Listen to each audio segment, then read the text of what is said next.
This is Keep the Faith Ministry News. I'm Hal Mayer. Australia is alarming the tech industry by moving ahead with plans to give government agencies the power to demand access to encrypted messages on services such as Apple's iMessage and Facebook's WhatsApp. The plans have faced pushback from tech firms, but the proposed law is expected to be approved by the Australian Parliament after the two main political parties agreed to support it. The government argues the legislation will help police and security agencies combat serious offenses, such as terrorist attacks and child sex crimes. But privacy advocates say it could bring risks for regular users of the apps and even make tech companies wary of doing business in Australia. Without these measures, it is incredibly difficult to keep Australians safe from terrorists and organized criminals. Attorney General Christian Porter told national broadcaster 7 News on Wednesday, "If we can't get into the conversations of terrorists plotting to do Australians harm, then we can't keep Australians safe." Internet privacy experts disagree. "I think it's right for governments to be tackling the issue of how to do effective investigations in the digital environment," Daniel Weitzner, director of the Internet Policy Research Initiative at MIT, told the Australian Broadcasting Corporation, or the ABC.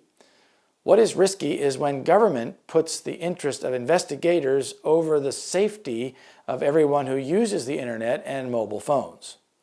He said that the planned encryption rules could deter top tech firms from operating in Australia, given the costs and compromises they would demand. If a company that does business globally is suddenly told by the Australian government that it has to weaken its security, then it may think twice about whether it's worth being in the Australian market, Weitzner said. Apple released a 7-page letter in October criticizing the proposed legislation, arguing that it is precisely because of criminal threats that we support strong encryption. The letter warned that the planned measures would weaken cybersecurity in Australia and beyond and be abused through a lack of oversight. Calling the bill broad and vague, Apple argued that future governments could use it to weaken encryption. Apple didn't immediately respond to a request for further comment. Facebook didn't respond to a request for comment either. The Australian government's National Security Advisor, Alastair Gibbon, said that the legislation is meant to restore the investigative powers that authorities had for decades through legal wiretaps.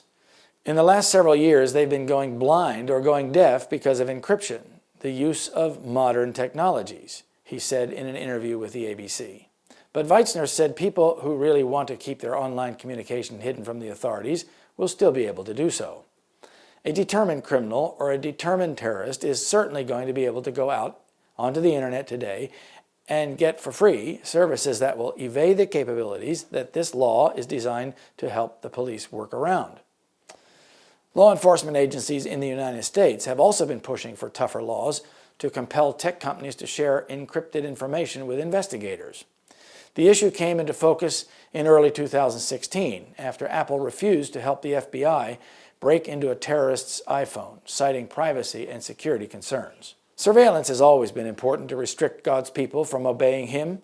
Consider how Jezebel found and killed the prophets of the Lord, for instance.